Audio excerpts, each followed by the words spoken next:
¿Qué onda, gente? Bienvenidas, bienvenidos a Lector Oscuro. Yo soy Mike. Hoy toca un relato de la vida real. Es algo que me contó Pris Rojas. Ella vive en Bolivia. Saludos hasta Bolivia. Y pues bueno, Pris amablemente me contó este relato, que es algo que realmente le sucedió a ella y la aterró bastante durante mucho tiempo y todavía hasta la fecha lo sigue recordando como si fuera ayer.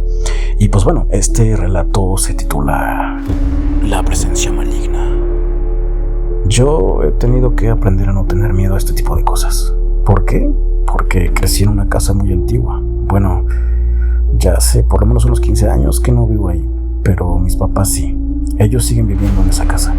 Es una casa bastante antigua, entonces mis hermanos, mi mamá y yo, sobre todo ella, hemos vivido ciertas experiencias que de alguna manera nos han marcado a todos.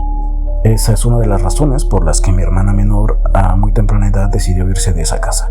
Supongo que hay personas más susceptibles a ese tipo de experiencias que otras. Esta historia que te voy a contar sucedió en la misma casa que te mencioné. Yo viví ahí desde que nací hasta aproximadamente los 20 años. Es una casa bastante antigua, como dije antes, y según lo que averigüé fue construida alrededor de 1912 por un señor, no recuerdo el nombre, que la habitó unos 7 años antes de venderla a mi bisabuelo. Desde entonces la casa pasó a ser de mi familia. Ahí vivimos mis hermanos, mis papás, mi abuelo materno y yo.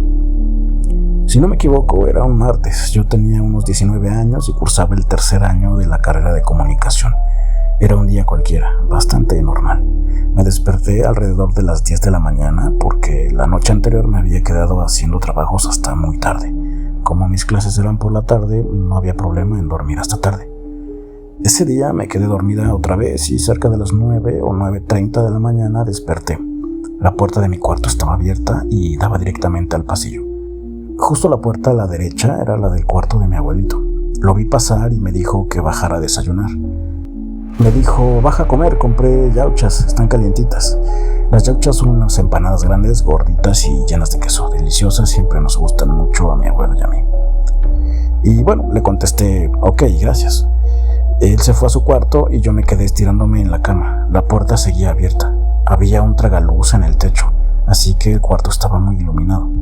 Incluso escuchaba abajo, en la cocina, a la señora que trabajaba en casa en ese tiempo, pues todo parecía una mañana común. El punto es que, de repente, me quedé completamente paralizada. Literalmente inmóvil. Mis brazos se pegaron a mi cuerpo sin que yo lo controlara. Mis piernas se tensaron y mis ojos se cerraron. Yo no estaba dormida, estaba totalmente despierta y consciente. No era la típica parálisis de sueño que me había pasado en otras ocasiones al estar entre despierta y dormida. Esta vez había estado conversando con mi abuelo minutos antes. De pronto sentí como algo se subía a los pies de la cama. Primero las patas delanteras hundieron los costados de mis pies y luego las traseras, como cuando un perro se impulsa para subir.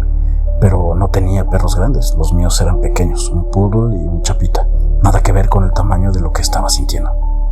Esa cosa empezó a avanzar por encima de mí. Sus patas traseras llegaban a los costados de mis pies y las delanteras a la altura de mis brazos. Era algo mucho más grande que un perro. Yo trataba de moverme, de gritar y no podía. Con los ojos cerrados aún distinguía la claridad del tragaluz, pero de repente esa claridad se nubló. Con lo que fuera que estaba encima de mí tapaba la luz. Sentí su pelo rozándome la cara. Eran mechones gruesos, como rastas. También sentí su respiración tibia justo en mi rostro, pero el olor era fétido, nauseabundo. Su pelo me cubría la nariz y la boca. Yo estaba en pánico, completamente impotente. En ese momento empecé a rezar. Le pedí a Dios con todas mis fuerzas que lo que fuera que estaba encima de mí se fuera. Yo soy creyente, a mi manera. Creo firmemente en Dios, y si el mal existe, también debe existir el bien. Mientras rezaba, sentí de pronto que la cosa desaparecía, como si algo la hubiera arrancado de encima de mí hacia arriba. No fue el movimiento de un animal bajándose de la cama, fue como si lo hubieran jalado o absorbido. En ese instante, la luz del tragaluz volvió a entrar. De golpe recuperé el control y me senté bruscamente, sudando frío, respirando agitada. Corrí al cuarto de mi abuelo y le pregunté, ¿hace rato pasaste por mi cuarto? ¿Me hablaste? Sí, me respondió. Te dije que bajes, que hay yauchas abajo y desayunes. Ahí comprendí que lo que viví fue real. No fue un sueño, no fue una pesadilla, fue algo que realmente me pasó y no fue la única vez. Esa semana tuve más experiencias, aunque no tan intensas como esa. La casa entera se sentía distinta, pesada. Con el tiempo noté que estas cosas ocurrían por temporadas, de septiembre a noviembre y luego en febrero hasta junio y después se calmaba. De todas mis experiencias, esa fue la más aterradora, la única vez en mi vida que no pude dominar mi propio cuerpo. Esa impotencia y ese terror son imposibles de olvidar. Y bueno, gente, esta fue esta historia bastante interesante y escabrosa pero sabrosa que nos contó Pris Rojas. Muchas gracias, Pris, por habernos confiado esta historia tan interesante y aterradora. Y pues nada, gente, suscríbanse, compartan, activen la campana de notificaciones para que les notifique cada vez que hay un video nuevo. Y pues esto es todo por hoy. Sayonara.